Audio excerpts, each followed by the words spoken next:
Benvinguts i benvingudes, gràcies per venir a les Bernardes. Abans de començar, volem excusar l'absència del director, Robert Fàbregas, que avui no ens podrà acompanyar, però que us envia una cordial salutació. També donem la benvinguda als que estan seguint la conferència a través de streaming. Us donem la benvinguda a aquesta segona conferència del cicle Aire.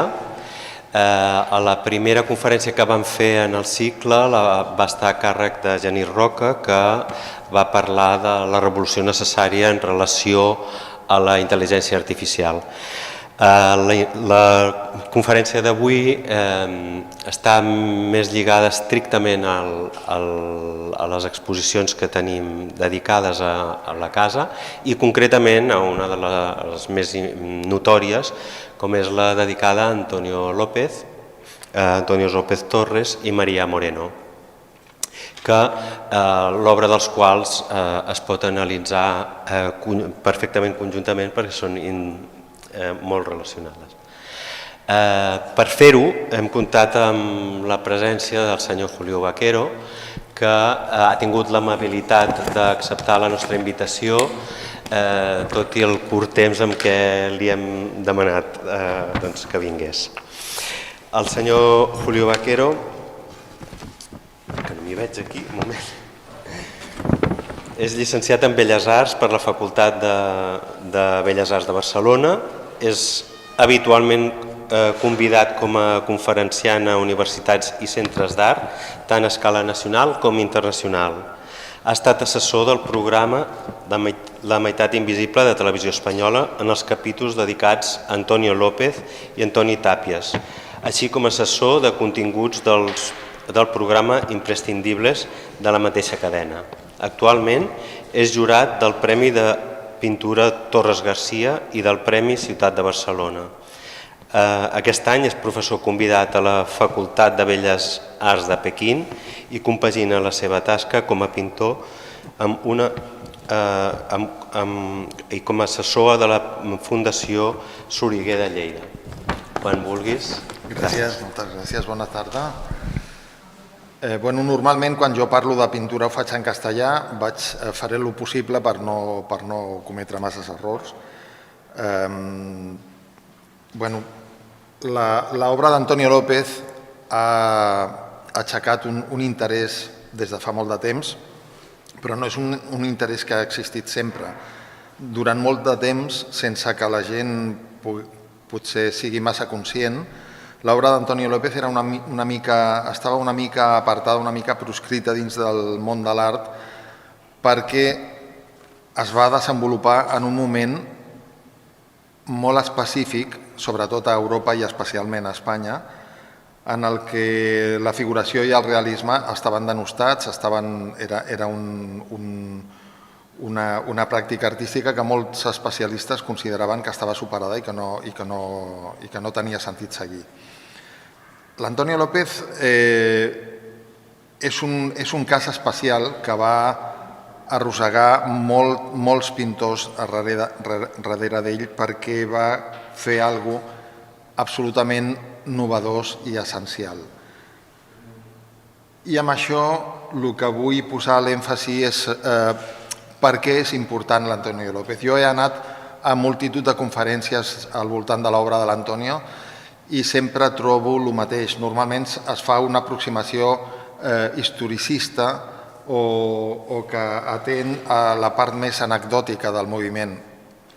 Però per mi l'essencial és comprendre per què Antonio López és tan especial, què ha fet aquest tio que sigui tan rellevant o què ha aportat al món de l'art i per què ha influït en tants pintors que després de sorgir ell en el panorama artístic no han pogut mirar la realitat de la mateixa manera. Quan va sorgir l'Antonio López, a partir d'ell, tots els que estàvem practicant una pintura realista ens vam adonar que havia sorgit alguna cosa completament nou.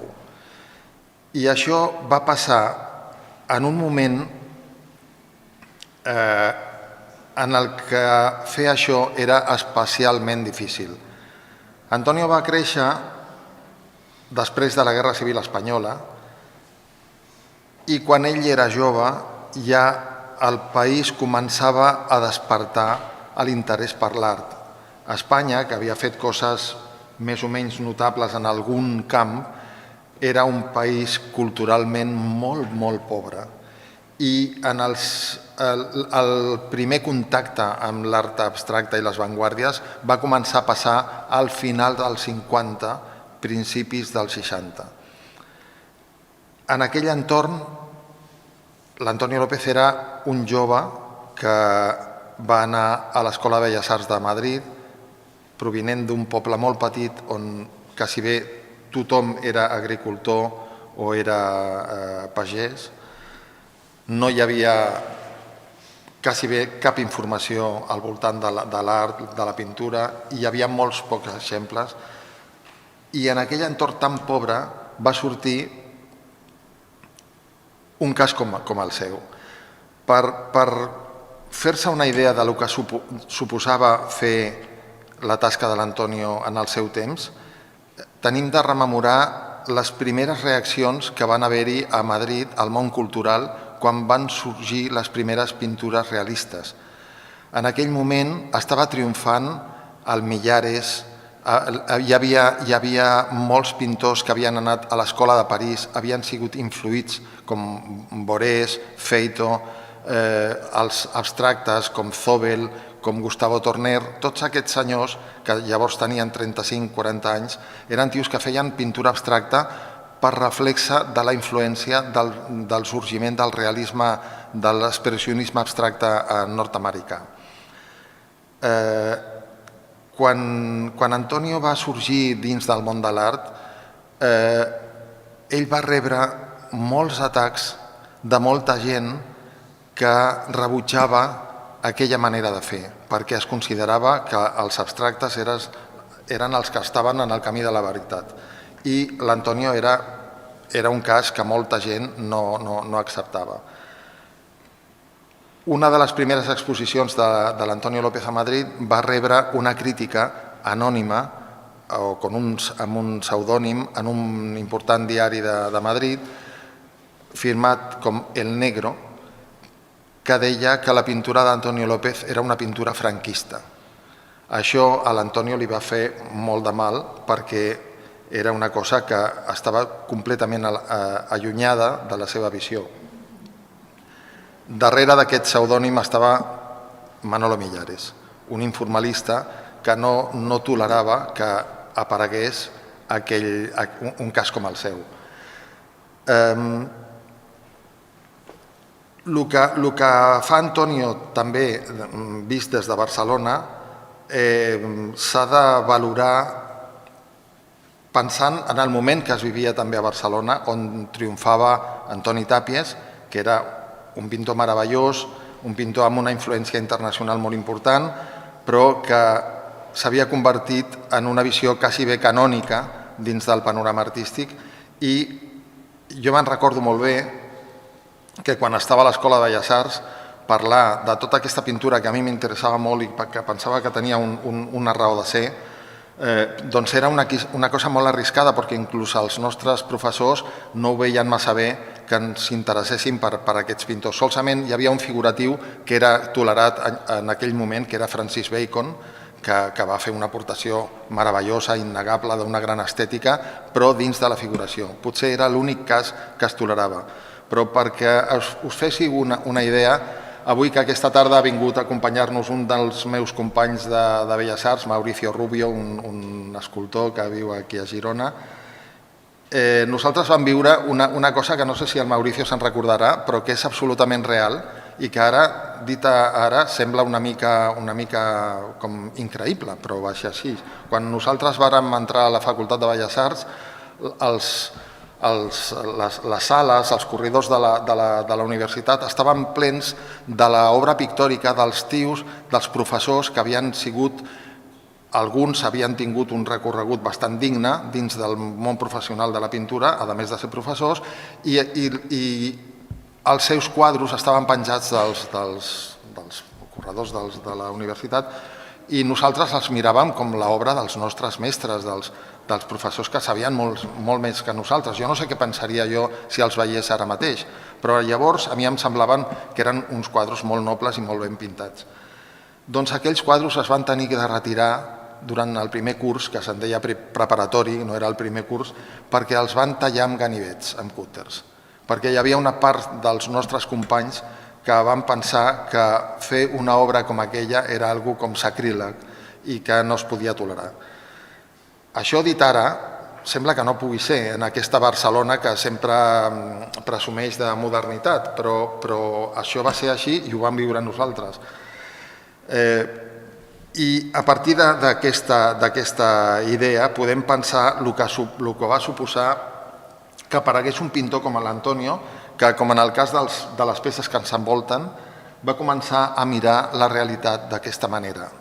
Què és lo estrany i què és lo gran que ha fet l'Antonio? Normalment, si agafem la pintura històrica de bodegons i d'interiors del passat, normalment el tractament de l'objecte s'ha fet sempre subordinat a una narració que va més enllà de l'objecte mateix.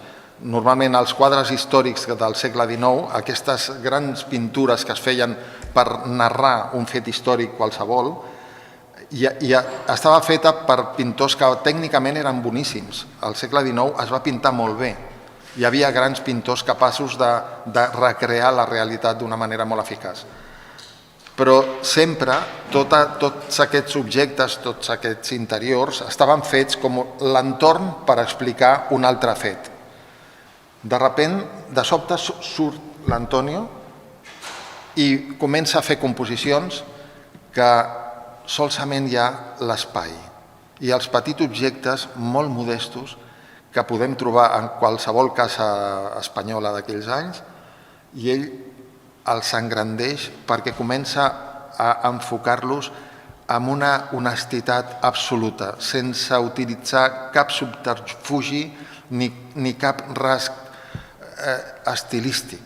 S'enfronta a la realitat d'una manera directa i amb una capacitat de crear la forma i el volum que era completament sorprenent. Jo me'n recordo quan vaig tenir l'oportunitat de compartir un taller amb l'Antonio a la Universitat de Navarra, fa potser, no sé, 10 anys, 12 anys, i vaig poder parlar amb una senyora que va ser companya d'Antonio López a l'Escola de Sant Fernando quan ell va ingressar amb 14 anys. Llavors, aquesta senyora jo la vaig trobar a Pamplona, ens vam reunir en un restaurant, una cafeteria, era ja molt velleta, i em va explicar que quan va arribar l'Antonio ells tenien 17, 18, 20 anys i l'Antonio tenia 14, 15. I em va dir, aquesta senyora que se'n deia Isabel Baquedano, va morir fa poc, Isabel Baquedano em deia, nosaltres miràvem entrar l'Antonio amb la seva carpeta de dibuixos i pensàvem, aquest tio és Leonardo da Vinci. I això em va emocionar molt perquè ho deia un company. Normalment un company és algú que et veu una mica amb rivalitat, ets un competidor en el camí d'arribar a algun lloc important. I que ho digués una companya de l'Antonio em va semblar que era una cosa com emocionant, que era una cosa sentida. Per què explico això? Perquè des del començament, quan la gent va començar a veure com l'Antonio feia les seves coses, com representava la realitat, com feia les primeres composicions que les va fer a partir de fotografies antigues que va trobar a casa d'un amic, se'n va adonar que aquell tractament, aquells rostres, aquelles mans, estaven fetes amb un toc excels. D'on venia aquesta capacitat i aquesta rotunditat i aquesta desnuesa per mostrar les coses? Doncs possiblement de la influència del seu tio, de l'Antonio López Torres, que va ser un pintor molt, molt genuïn, molt autèntic, que va néixer a Tomelloso també, va viure en un entorn rural absolutament, sense cap sofisticació, sense cap capacitat de veure la pintura francesa, la pintura anglesa, la pintura alemanya, i malgrat tot va ser capaç de crear una obra amb una captació de la llum plenament personal. I aquesta independència, aquesta desconnexió amb tot el que passava al voltant i malgrat tot fer una cosa valuosa i que aportés alguna cosa personal és alguna molt difícil de trobar. L'Antonio sempre a mi m'ha parlat moltes vegades d'alguna que ell ho viu com una singularitat que s'ha donat a Espanya i ho comenta sense cap tonalitat nacionalista ni de cap mena, sinó que ho comenta des de la fascinació per la capacitat humana d'aixecar una obra, de fer alguna cosa, sense l'enriquiment que suposa el néixer en un entorn favorable on tu et nodreixes de moltes influències positives que t'ajuden a crear aquesta obra que tu vols fer. En el cas de la pintura espanyola, per exemple, s'ha creat sempre amb aquest entorn tan pobre, tan auster, que no ha donat massa, però que gràcies a això, precisament, o malgrat això i gràcies a això, ha sigut capaç de crear una cosa que ha sigut admirada per la resta del món. Jo me'n recordo d'un comentari que va fer el Manet, el pintor, crec que va ser Manet, el pintor impressionista, que referint-se a la col·lecció de pintura espanyola que havia creat Lluís XIV, que després es va incorporar al Louvre, ells i els seus companys deien: no sé qué habría sido de nosotros sin la Galeria de Pintura Espanyola del Louvre. Aquests pintors que tenien molta més informació que els pintors espanyols, que molts d'ells eren molt més sofisticats, que eren molt més cultes, havien trobat la pintura espanyola i s'havien adonat que en aquell contingut hi havia alguna cosa que no ho trobaven en altres pintures d'altres països, i potser l'explicació és que s'havia donat en aquest entorn tan auster i tan pobre, on sorgien coses molt genuïnes com Zurbarán, com Velázquez o com Goya, gent que ha influït en totes les generacions després. Com dic, la majoria de les conferències a les que he assistit incideixen en la part historicista de l'obra de l'Antonio i del seu voltant, de la seva generació. Jo vaig a fer una lectura intentant ser el més independent i pictòric possible, feta des dels ulls, com és el meu cas, d'un pintor que veu això des de jove i es comença a preguntar per què és una cosa fascinant.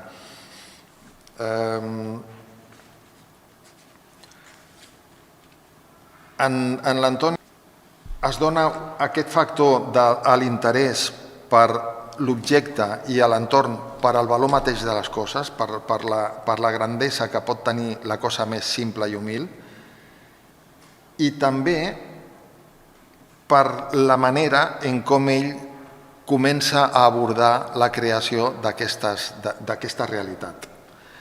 Hi ha un factor importantíssim en Antonio, que és, en primer lloc, el tractament de la matèria. Antonio López fa alguna cosa que, des del punt de vista acadèmic de la pintura, traspassa o se salta totes les normes del que normalment s'ensenyava a les escoles per fer una correcta pintura realista. L'Antonio ho fa completament al revés. I la seva sofisticació, la seva delicadesa, surt d'un lloc incomprensible, perquè la major part del que fa, ho fa d'una manera molt bruta, molt experimental, i que està sotmesa a molts canvis i moltes alteracions, que això va molt malament per preservar la correcció i la netedat de tots els procediments pictòrics. Antonio se'ls salta tots. I, a més, enfoca la percepció de la realitat d'una manera molt novedosa. La manera en com Antonio López va construir tot aquest llenguatge va ser tan poderós que va influir en tota la seva promoció d'estudiants que van començar a afegir-se a una manera de veure que l'Antonio estava mostrant al món i que malgrat el rebuig d'una bona part, com hem dit abans, de la crítica especialitzada, doncs molta gent se n'adonava que estava fent alguna cosa transcendental. La segona persona, una persona principal en la seva vida va ser la Maria Moreno, que es va casar amb ella quan eren encara molt joves, i la Maria Moreno va rebre aquesta influència d'adonar-se que no és necessari fer grans composicions ni crear grans discursos, sinó que la realitat per si mateixa és possiblement una font inagotable d'inspiració, i va començar a pintar aquestes pintures que trobem també en aquesta exposició, d'aquests jardins delicats, aquestes visions vegetals que semblen una cosa virginal, sense cap penediment i ni cap rectificació, com una cosa que sorgeix d'una forma molt natural. En el cas de l'Antonio no és així, no surt d'aquesta manera natural, surt a partir d'un treball molt intens i molt dur. I va començar amb una passió per la precisió i per l'exactitud de la forma.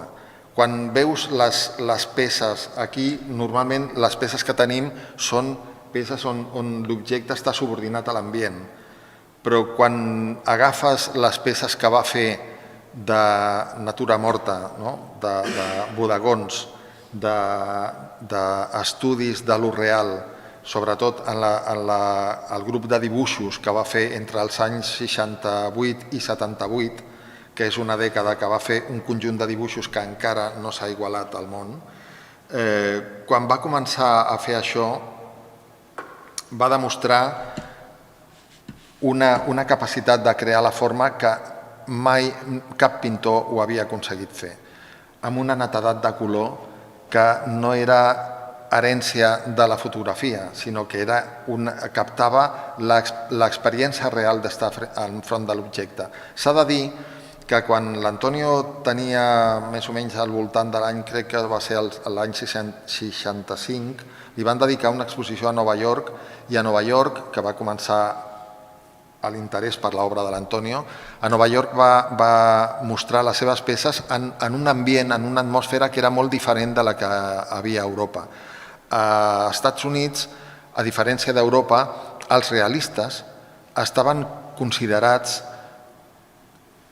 artistes que feien alguna cosa tan valuós, que tenia tant de sentit, com els expressionistes abstractes. I els col·leccionistes i les galeries de Nova York de llavors exposaven els mestres del realisme americà sense cap rubor, sense cap conflicte entre uns i altres. Exposava el mateix Robert Motherwell que Helen Frankenthaler, o exposava un realista com Richard Estes, o com Ralph Goings, o com Bechtel, que pintava cotxes aparcats al carrer.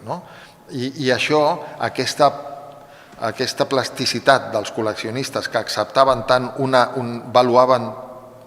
valoraven tant l'obra dels expressionistes abstractes com els realistes fotogràfics, doncs no es va donar aquí. Aquí a Espanya el realisme, com he dit, no era acceptat dins diguéssim, de la gent que veritablement era influent dins del món de l'art. Llavors, quan va arribar als Estats Units l'Antonio, a la Galeria Stanford, les seves visions dels seus paisatges Al començament estaven molt influïts, per exemple, de Marc Chagall, amb visions oníriques que estaven a la part del cel. Veies un paisatge de Madrid en una part onírica del cel que hi havia uns personatges que estaven caminant pels núvols, per exemple. Això ho havia après del Marc Chagall. Ell que tenia una formació que es basava tant en la realitat, quan va veure els pintors europeus, Chagall és d'Israel, però després va emigrar als Estats Units. Quan veia l'obra d'aquests tios, suposava un xoc molt potent per ell, perquè ell, que tenia vista des del rigor aquest espanyol auster, tota aquesta explosió d'imaginació li fascinava i va començar a influir-se per tota aquesta obra d'aquests pintors i també, sobretot, del realisme metafísic italià, del Giorgio de Chirico i semblants. I aquesta vessant metafísica, que estava molt influïda, en el cas d'Espanya, pel surrealisme de Salvador Dalí, que feia aquestes composicions que agafava de molts llocs, però ho feia amb aquest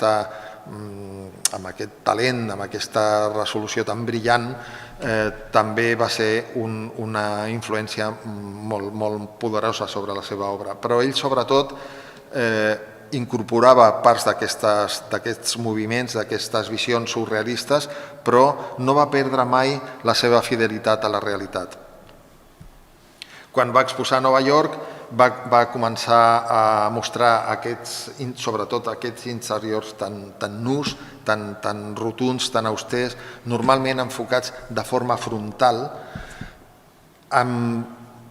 sense cap mena de subterfugi, d'una forma directa, i això va ser una cosa colpidora.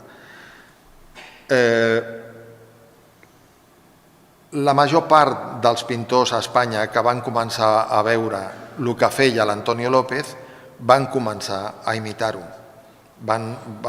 Se'n van adonar que hi havia un tio a Madrid que feia aquestes temàtiques de la ciutat de Madrid, de les panoràmiques enormes de Madrid, dels interiors nus i durs, com diu la Violant Porcel en el seu text de l'exposició a la Pedrera, que és una frase que m'agrada molt, amb una llum policial, un ambient de llum elèctrica que quasi bé sembla treta d'una pel·lícula de policíaca, d'aquestes coses nocturnes. Doncs van començar a sorgir gent jove que feia el mateix. Des del punt de vista tècnic i de la pintura, com a pintor, puc dir que copiar la realitat amb medis tècnics és bastant senzill. Hi ha molta gent que pot fer això i jo m'he cansat de veure al llarg de tota la meva carrera a molts pintors joves que intentaven ser Antonio López, intentaven emular els seus interiors, el seu món d'objectes una mica miserabilistes, una mica cutres, i ho feien fent servir elements tècnics que està molt bé fer-los servir, però sense adonar-se'n que l'Antonio López estava treballant des d'un altre lloc. Estava treballant des de l'experiència de la percepció real. Quan veies aquells quadros que estaven fets a la llum de l'obra de l'Antonio, te n'adonaves que podien tenir la closca de la seva obra, però no tenien el contingut. Hi havia alguna cosa que te n'adonaves de seguida, que el tractament matèric, el tractament del color, no tenia res a veure amb el que feia l'Antonio. Eren quasi bé imitacions de fotografies. Quan t'enfrontes a l'obra de l'Antonio, te n'adones que no té res a veure en la percepció fotogràfica. Potser es fa utilitzats, es fa servir, s'ajuda de l'ús de la fotografia en alguns casos. Per exemple, el retrat de la família real està tot fet en fotografies, perquè era impossible fer-lo del natural. Jo me'n recordo quan ell m'explicava, quan se li va ocórrer fer venir a tota la família real a casa seva per posar. I llavors es va muntar una. Ell em deia, clar, un dia o dos abans va vindre la policia, després van venir els geos, tenien helicòpters sobrevolant el petit xalet on vivia l'Antonio, van venir la Guàrdia Civil amb els gossos per veure si hi havia explosius, i va venir tota la família real a posar, i va fer un dia de pose. I després d'aquell dia va dir, és impossible.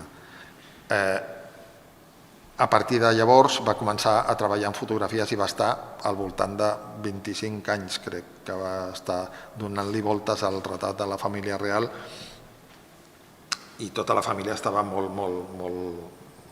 preocupada perquè passaven els anys i l'Antonio no acabava el quadre. Jo me'n recordo que yo le preguntaba, pero Antonio, ¿el cuadro lo has cobrado? Y em deia, sí, yo lo he cobrado, que me vengan a detener, me decía. Que jo ja ho he fet i no ho he entregat. Cada cop que sonava el telèfon per demanar-li, Antonio, com està el quadre?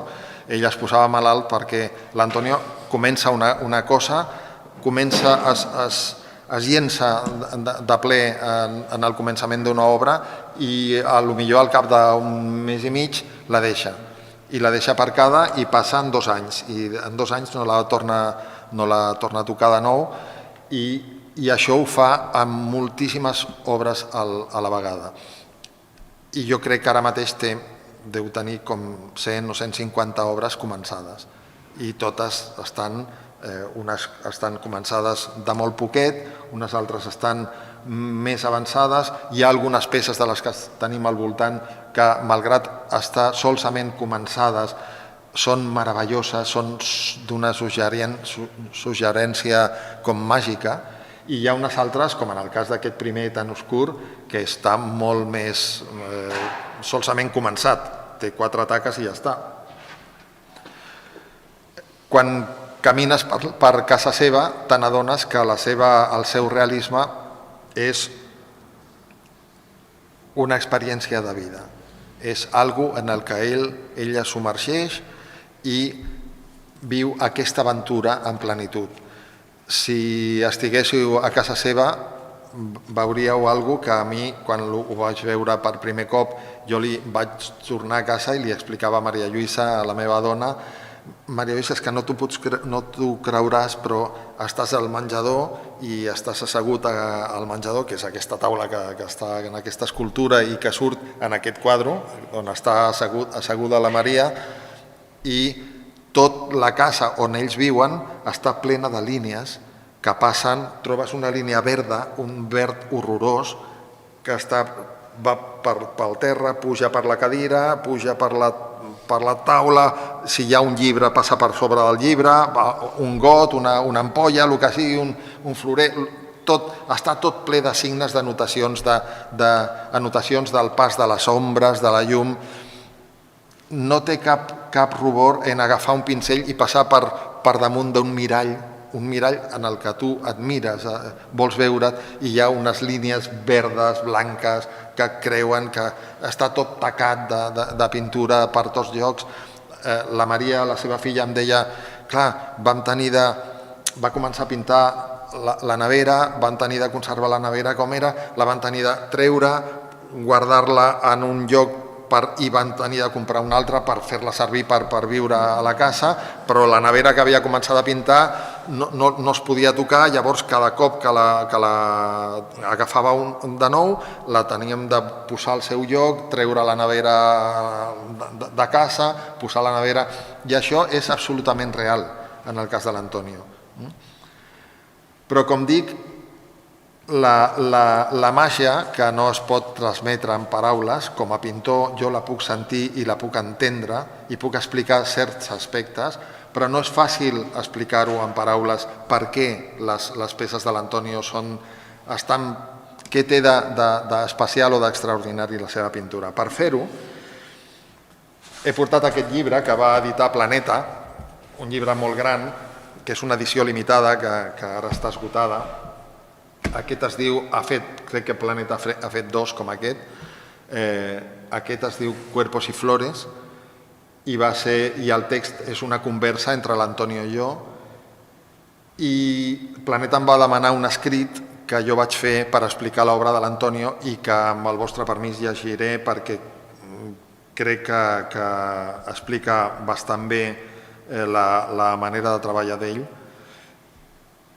I ho llegiré en castellà amb el vostre permís perquè el text està en castellà, però crec que és il·lustratiu. No és molt llarg.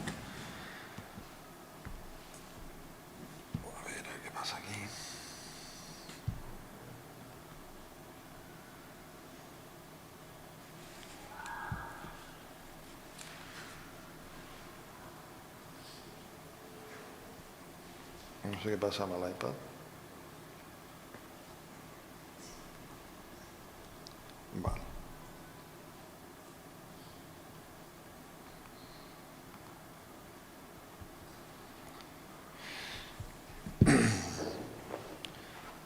El texto diu: me gusta ver las obras inacabadas, a veces tan solo empezadas, de Antonio. Entra en la composición a través de un entramado de colores aparentemente simple, con pinceladas largas y dejando a un lado la seguridad de las líneas previas de encaje, como si renunciara a ellas para no estorbar la percepción pura de la atmósfera que crea el color. Sus manchas iniciales parecen extenderse en un natural desaliño que solo es aparente, muy alejado de la imagen que muchas veces se tiene de su pintura.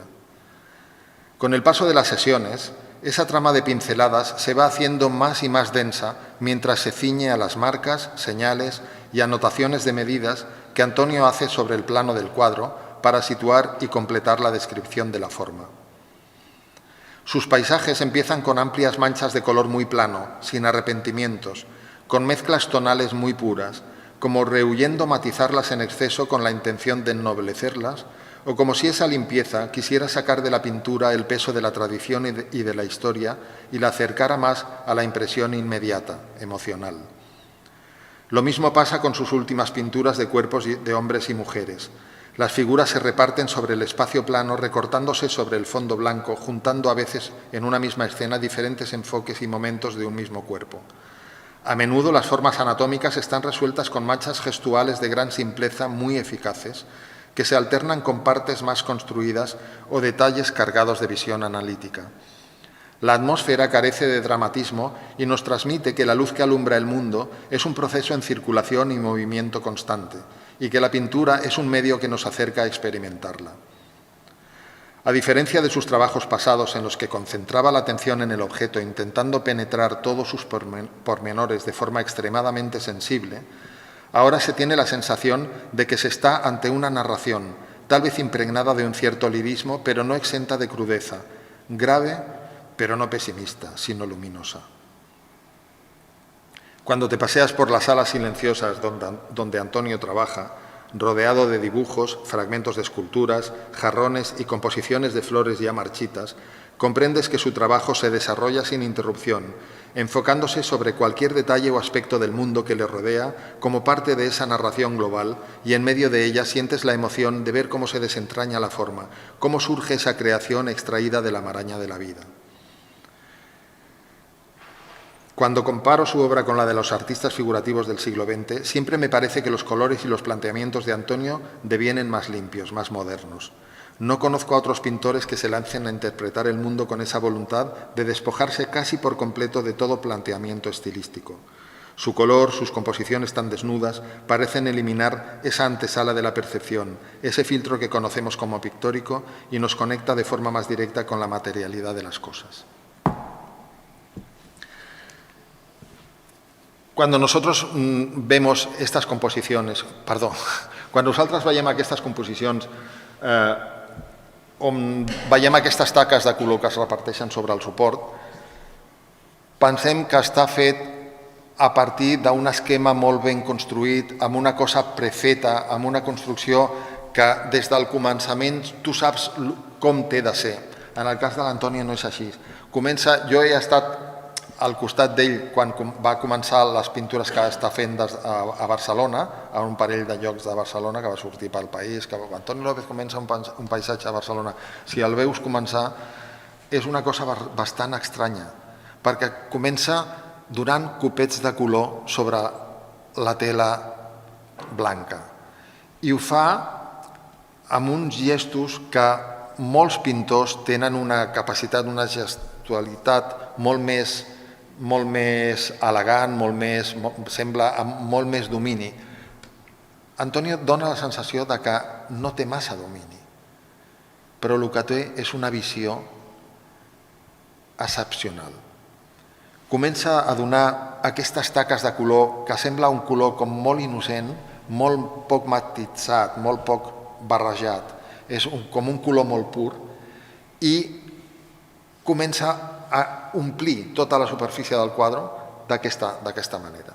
I llavors comença a prendre anotacions, anotant mides és un mestre, Antonio, sap construir molt bé amb un instrument de fusta que els seus amics li diuen el trabuco, que és com si fos una fusta llarga amb una peça que es mou. Agafa aquesta peça per fer les mides i amb un compàs i comença a fer petites anotacions a sobre d'aquestes taques que es van acumulant damunt de la superfície del quadre.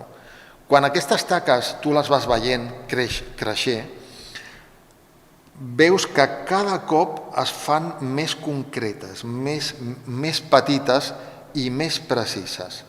I del cúmul d'aquestes anotacions, que són com si diguéssim com els píxels d'una imatge digital, es comencen a fer més i més petits i van concretant els detalls de la forma. I comença a sortir la forma d'una manera com miraculosa. Clar, tu pots dir, doncs si aquesta és la manera de fer-ho, doncs jo agafo i ho faig igual. Sí, però és que fer això no és fàcil, no està a l'abast de tothom. Tu comences a fer això en una composició plena de cosetes, de pormenors, i el més possible és que et perdis. Per què no es perd l'Antonio? Per la seva visió de la forma i perquè té una capacitat bestial de captar el matís, de captar el color. Jo he estat al costat d'ell quan fa una barreja, una mescla per fer un color d'un paisatge que estem mirant junts i fa una mescla a la paleta i dius, no, t'estàs equivocant, no és aquest color, estàs posant un color, això és un color de merda, és un color mig blanc, mig enfarinat, i veus que agafa el color, ho posa damunt del quadre i dius, ostres. Doncs això, aquesta capacitat, la capacitat d'afinar el color quan tu estàs davant del model, és una cosa que hi ha pintors que la tenen, hi ha pintors que no la tenen, hi ha pintors que aquesta capacitat no la necessiten per fer la seva obra. Però en el cas del realisme és una capacitat molt important i l'Antonio l'en té en un grau molt elevat. La segona capacitat de l'Antonio és la capacitat del dibuix i de la construcció.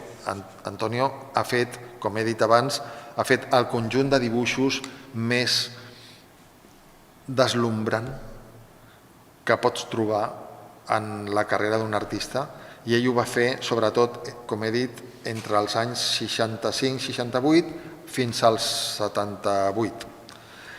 En aquell moment va fer uns dibuixos al grafit que jo me'n recordo quan els vaig veure sent molt jove i vaig quedar totalment colpit per aquests dibuixos. Els dibuixos de l'Antonio són una barreja tenen algo pictòric, són una barreja entre una pintura i un dibuix i està fet solament en grafit. Com ho va fer l'Antonio? Antonio, amb aquesta manera tan, diguéssim, tan a contrapèl, a contracorrent que fa l'Antonio dels seus procediments, que no fa cas de cap normativa, que se'l salta tot, que ho fa tot al revés del que es creu que es té de fer, doncs l'Antonio va agafar els dibuixos i va fer alguna cosa que va resultar com una troballa mai vista. Antonio va estudiar, quan va fer el servei militar, va estar a l'exèrcit de l'aire i el van destinar a cartografia i va estar en un despatx on va trobar un paper, que era un paper alemany, molt resistent, que era quasi bé com una cartolina, deia ell, i que a partir de llavors va començar a utilitzar per fer els seus dibuixos. Amb aquest paper era, com dic, molt resistent, molt gruixut, i una vegada ell feia normalment que s'havien fet a l'Escola Belles Arts, tant el Mauricio, jo i tots els que van fer Belles Arts a Barcelona i a Madrid i a tot arreu, feien uns dibuixos amb carbonet sobre un paper, el paper Ingres, que era el paper que es feia servir llavors, i fèiem aquests dibuixos en blanc i negre, valorant els claroscurs, i Antonio no va fer això, va agafar el llapis de tota la vida, el grafit, i va començar a dibuixar amb línia, el dibuix de punta de lápiz. Uns dibuixos de contorn, de silueta, meravellosos, amb molta precisió, però va arribar un moment que va voler donar-li un to més pictòric, que no sigui un dibuix fet amb linealitat i una mica de clarobscur, sinó que tinguessin plenitud de clarobscur. Llavors va començar a dibuixar no amb el grafit, sinó amb el pols de grafit. Va agafar els llapisos, els va amb un com es diu, un paper de lija, doncs va fer pols de grafit i va començar a agafar petits bastonets de paper enrotllat o de fusta o de cotó i sucava el pols del grafit i va començar a fer un sombrejat molt delicat sobre els dibuixos. I va treballar sobre els dibuixos fins que va arribar un moment que se'n va adonar que no podia intensificar més el to. Llavors va fer alguna cosa bestial. Va agafar una mica de cola blanca, de cola de fuster, va posar unes gotetes en una galleda d'aigua, va diluir aquesta cola, va fer una aigua amb una miqueta de cola molt suau i va agafar una brotxa molt tova, molt suau, i va fer unes passades d'aquesta aigua amb cola damunt del dibuix. I part del grafit començava a moure's i a caure cap avall per l'efecte de la gravetat i de l'aigua i va començar a crear uns efectes com pictòrics i quan això quedava totalment sec podies tornar a dibuixar a sobre i tornar a intensificar aquestes tonalitats grisoses. Uns dels dibuixos més importants que va fer en aquest període, que possiblement ho coneixeu, ho mostraré amb aquest llibre. A veure. Uns dels grans dibuixos que va fer és el Cuarto de Baño, que és aquest d'aquí. Aquest dibuix, quan l'any 99 jo vaig començar com a assessor de la Fundació Soriguer de Lleida, com a assessor artístic per crear una col·lecció d'art contemporani, vaig parlar amb el senyor Soriguer i ell estava molt interessat en el realisme i li vaig dir el que seria meravellós és poder comprar aquest dibuix. I després de molt pensar i de molt meditar, el senyor Soriguer ho va comprar i ara està a la col·lecció Soriguer de Lleida, juntament amb possiblement la que és la millor col·lecció de dibuixos de l'Antonio López que hi ha al món, que està a la Fundació Soriguer. Aquest dibuix té totes aquestes característiques òptiques, aquesta llum policial que deia la Violant Porcel, aquesta sensació de puresa i a la mateixa vegada una sensació de que tot està fet d'una manera una mica brutalista. Està tot ple de taques, tot ple de signes, de ratlles, de talladures, que contrasta, per una part, amb la puresa de l'execució d'aquest dibuix i, per una altra, que sembla que s'assimilin amb la pròpia temàtica que mostra el dibuix.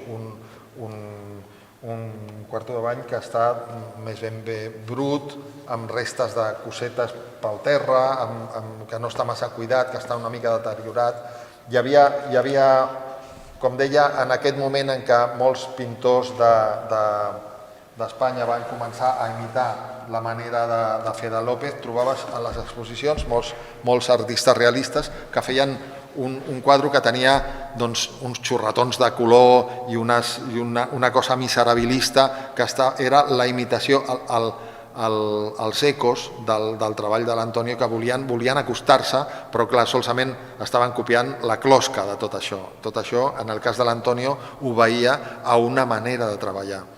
Una altra cosa que podem veure en aquesta peça, per exemple, és un altre dels factors de com aborda la realitat l'Antonio López, a partir d'aquestes mides que fa com una creu al mig d'aquestes taques que fa amb tanta llibertat, que ell posa sobre la superfície del quadre amb aquesta llibertat i comença a fer marquetes i petites anotacions a partir de l'eix vertical i de l'eix horitzontal. Llavors, juntament amb aquesta peculiaritat que després molts pintors han segut a darrere d'ell, inclús de fora d'Espanya. Hi ha un cas d'un pintor anglès que quan va conèixer l'obra de l'Antonio jo crec que es va influir moltíssim, que és l'Iwan Uglow, que és un artista que estava a la Galeria Marlborough com l'Antonio López i que té una obra molt interessant, però que es nota com s'havia influït de la manera atrevida i nua d'enfrontar la realitat que té l'Antonio. La segona cosa, després d'aquesta manera d'atacar el suport i de començar a medir a sobre damunt de les taques que fa el pintor, hi ha una altra que és la honestitat, la quasi bé irrenunciable fidelitat que té l'Antonio quan s'enfronta a la realitat. En aquest cas, si us acostéssiu al llibre, veuríeu que aquí, des de lluny, no sé si ho veureu, però hi ha una divisió. El dibuix té un tall, està fet de 2 peces, però el dibuix originàriament estava fet en un sol paper. Era un paper molt gran, que potser té, no me'n recordo les mides, 2,44 per 1,22 m. És el que fa una fusta, les mides normals d'una fusta. Ho va encolar el paper damunt de la fusta, va començar a treballar, però va arribar un moment que quan tenia de dibuixar una cosa que estava a la part de dalt del dibuix, aquesta part d'aquí, tot el que veiem en la part de damunt del dibuix, tot això d'aquí, a veure que no es caigui, quan estava treballant per aquí, ell s'adonava que si agafava un banc o una escala per pujar i arribar a on no arribava, Antonio és un senyor no massa alt, és un home petit, es tenia de pujar una escala o el que sigui, però des d'allà dalt, quan tu estàs treballant veient les coses des d'aquí o estic dibuixant el que tinc davant dels ulls i m'aixeco, ja no veig el mateix, estic veient una altra perspectiva. Llavors, què va fer? Va agafar una serra i va tallar el dibuix en 2 parts. Ella em deia, con todo el dolor de mi corazón, pues cogí una sierra i lo corté. Va tenir de tallar el dibuix. Aquesta bestiesa, que jo crec que no hagués sigut capaç de fer-ho, perquè era com destrossar algú que era molt important, aquesta llum, aquesta puresa, doncs ell ho fa. I quan mires moltes de les seves peces, te n'adones que estan fetes així, amb aquesta autenticitat.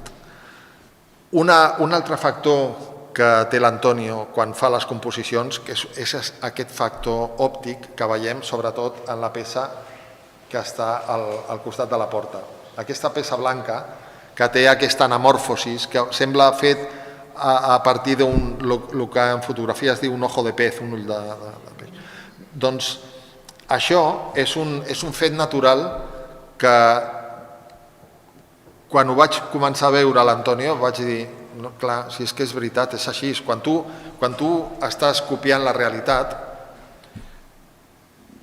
el teu punt de vista, diguéssim, crea un eix. Totes les línies perpendiculars a l'eix de vista, si jo miro el límit d'aquesta taula, jo veig una línia recta, però jo en realitat no estic veient una línia recta, perquè quan miro completament de front perpendicular a aquesta línia la veig recta, però si miro així estic veient una línia que es va inclinant. Quan tu representes l'horitzó per una convenció cultural i perspectívica, ho fas recte, però en realitat no ho veus així. Les coses que estan molt a prop tu les tens de mirar canviant el punt de vista, llavors estàs veient una línia curva. I va començar a aplicar aquesta percepció a les seves composicions. En aquell cas es veu molt, molt exagerat. I és molt maco veure com atravessa per totes aquestes experiències amb molta honestitat i amb molta entrega.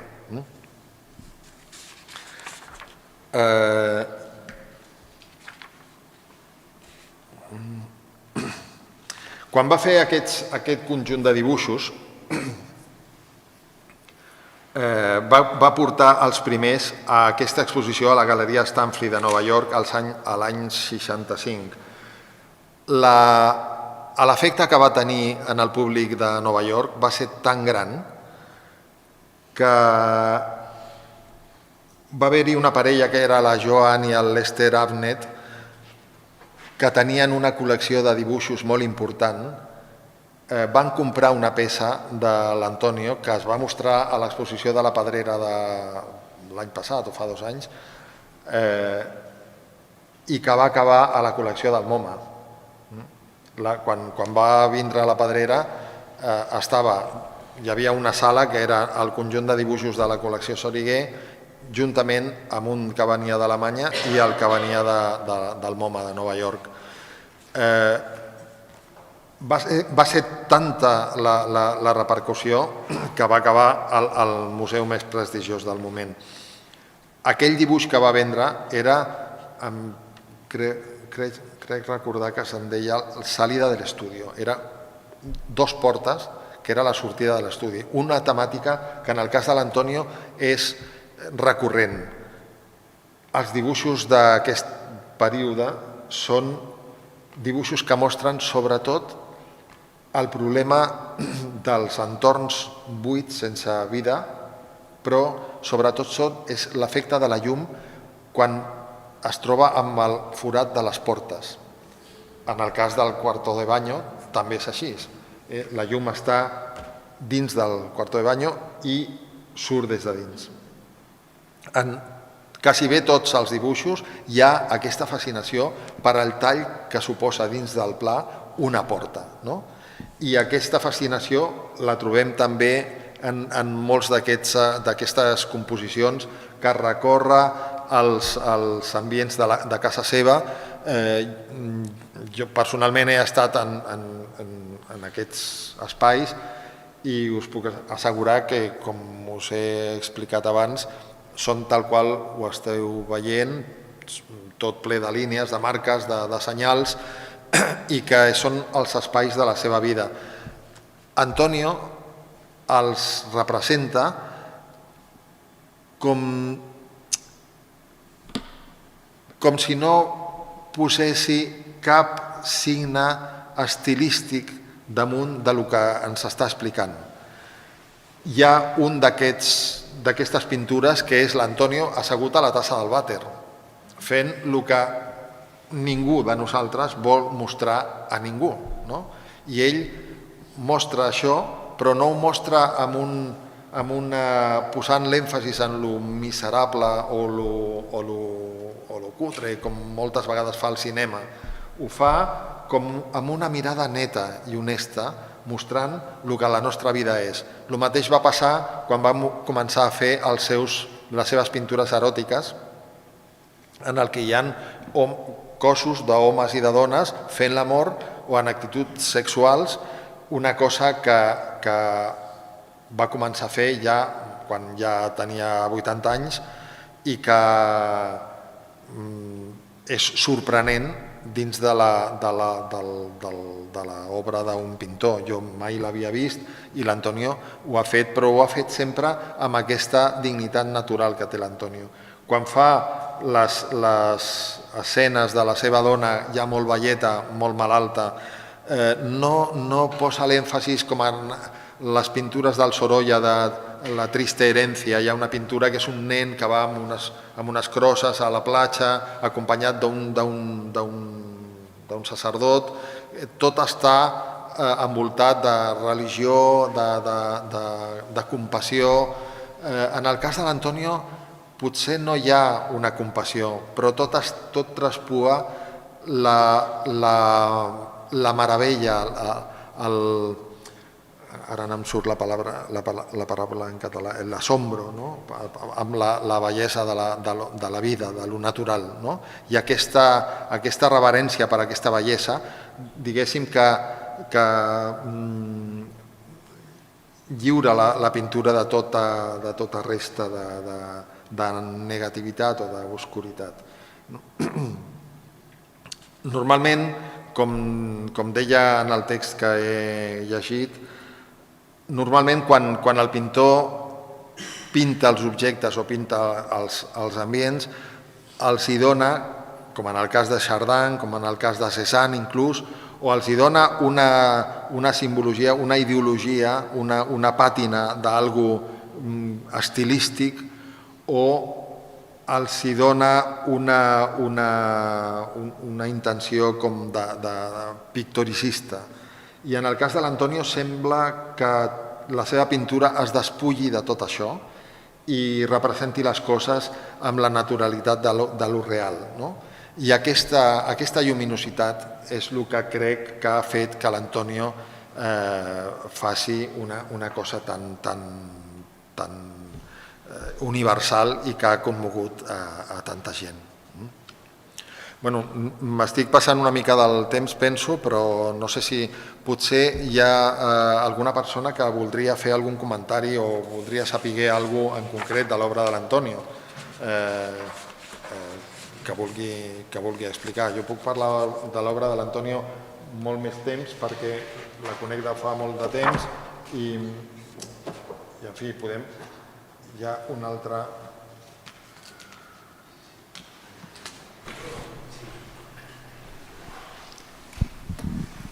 Bé, en principi he de dir-li que m'ha encantat perquè jo venia a escoltar una conferència historicista. Clar. I m'ha agradat molt que hagi fet aquest punt de vista tan personal, no? Aquest apropament personal. Jo la primera vegada que vaig tenir contacte amb l'obra d'Antonio López va ser una vegada que estava a una biblioteca i vaig veure l'estafeta literària. I l'estafeta literària varen reproduir un quadre que és molt famós d'Antonio, que és una visió així, és una cosa semblant a això, però de Madrid, des de la distància, no? Jo em vaig pensar que era una foto. Vaig pensar que era una foto. I quan vaig agafar l'estafeta literària me'n vaig adonar que no, que era una pintura. I hagués pogut tenir un moment de dir, bueno, aquest senyor s'ha limitat a reproduir la realitat i ja està. Un tio que fa, no sé, una fotografia pictòrica. Sí, que té molta habilitat i ja està. Sí, amb molta de mà, no? Com per exemple es veu, jo que sé, pintors americans, aquell que pinta tots els taxis de Nova York i les cabines telefòniques. El Richard Estes. Que està molt bé, no? Però que no... En canvi, quan vaig obrir la revista, perquè a dins de la revista l'estafeta literària contenia més cosa, clar, vaig començar a veure els paisatges urbans de Madrid de l'Antonio López, sense persones. Clar, això era una altra realitat. No era la realitat. El tio s'havia ficat en aquella realitat, l'havia reproduït, fent-te creure que estava fent una fotografia i t'havia fotut, perquè t'havia ficat una altra realitat. El carrer aquell que és la Gran Via. La Gran Via, perdó, ara m'ha sortit el cala. La Gran Via, que a mi és un carrer que m'encanta de Madrid, allò és fantàstic. Clar. Perquè la Gran Via mai està així. Ell s'aixecava molt d'hora per fer aquesta pintura. Sí. Pintava És una cosa increïble. És a dir, que jo estic d'acord amb vostè que ell té una capacitat per reproduir la realitat. Jo crec que ell fa una altra realitat. I de fet, per això que ens ha explicat que casa seu està plena de línies, crec que viu en aquesta realitat paral·lela. El tio s'ha inventat una realitat, la reprodueix en els quadres i a més a sobre hi viu. Bé, només era... Sí, és que sentint-te em venen moltes coses a dir Mira, hi ha un programa de la televisió espanyola que se'n deia, ara ja no es fa, La meitat invisible. Sí. La meitat invisible explicava la part desconeguda d'una obra d'art, tant si era de dansa, de teatre, de pintura, de lo que sigui. La que li van dedicar a la Gran Via la vaig fer jo. La vaig fer jo amb ells. I ho podeu consultar a la pàgina web de la televisió espanyola, que es pot veure a internet, i a la televisió ho han donat moltes vegades.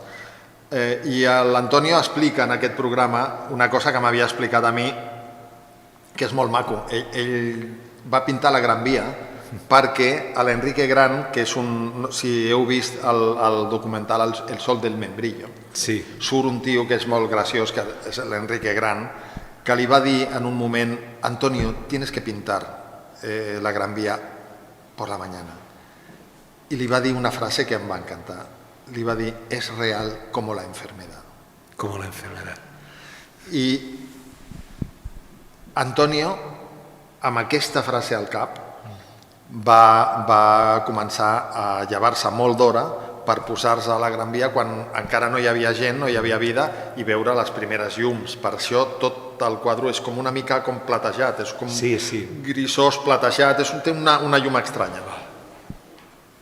Però una altra cosa que m'has fet recordar és que per què et va copsar aquesta visió d'aquest paisatge que tu dius és una fotografia? Si tu agafessis una fotografia del mateix punt de vista de l'Antonio i poguessis posar-la al costat de la pintura, en la fotografia no t'estaries ni 10 segons. No. I davant de la pintura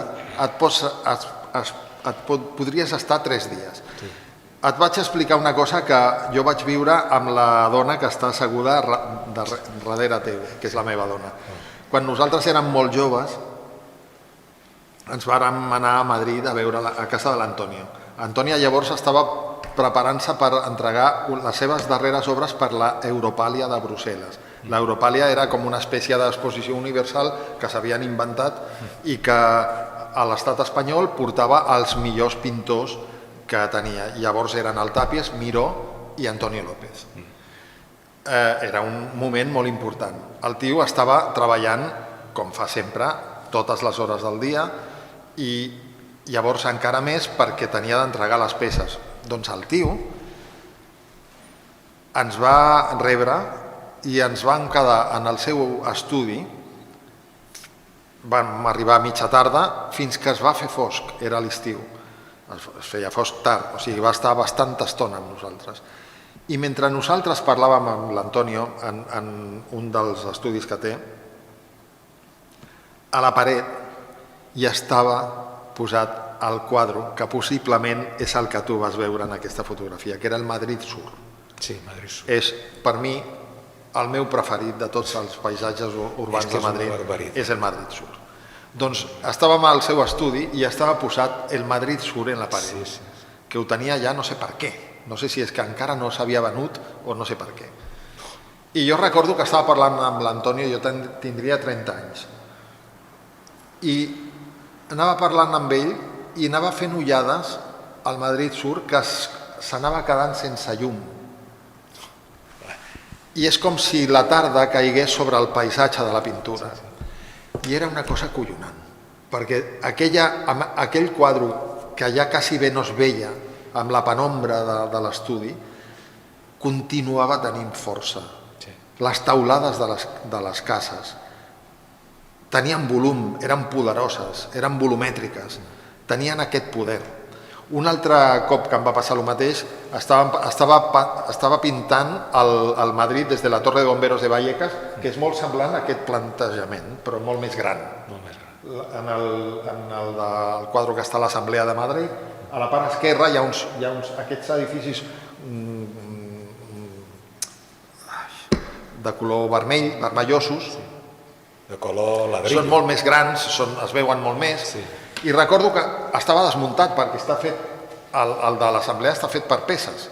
I una de les peces jo estava parlant amb l'Antonio i la peça, i estava la Maria encara viva, i estava la peça recolzada a la paret, i jo anava parlant amb l'Antonio i la Maria va dir: es que esto es muy bueno. I és que era veritat. O sigui, veies, jo he vist, tothom hem vist pintures dels edificis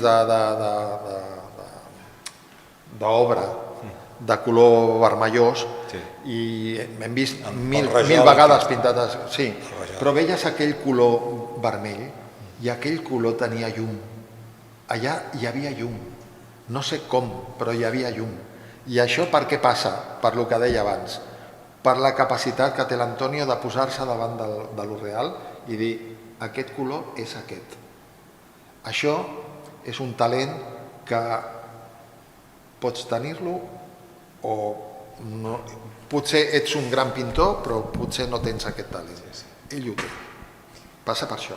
Nosaltres el vam conèixer el dia que se va inaugurar aquesta exposició, ens va firmar un catàleg i bueno, me va encantar conèixer-lo. Clar, perquè ell té una capacitat que és molt difícil de trobar, que és la de dir coses molt importants en paraules molt senzilles. Sí, sí, sí. I això, en el camp de l'art, on s'han escrit i s'han dit tantes coses tan supèrflues, doncs quan trobes una persona que pot fer això és una cosa essencial, és una cosa molt valuosa. I me va encantar el castellà de Tomelloso. Clar. Que té aquesta retranca que està molt bé. Molt bé, moltes gràcies. Hi ha algun comentari més a fer? Doncs t'agraïm moltíssim aquesta exposició. Només una cosa que m'hem descuidat de dir al principi és que Llum, Espai i Temps, que és l'exposició dedicada a Antonio López Torres, María Moreno Blasco i Antonio López García, ens ha permès mostrar per primera vegada els tres pintors junts, és a dir, no s'havia fet abans i per tant és una cosa que ens ha fet molta il·lusió fer aquí. Novament, moltíssimes gràcies, Julio. Un gust. Moltes gràcies a vosaltres.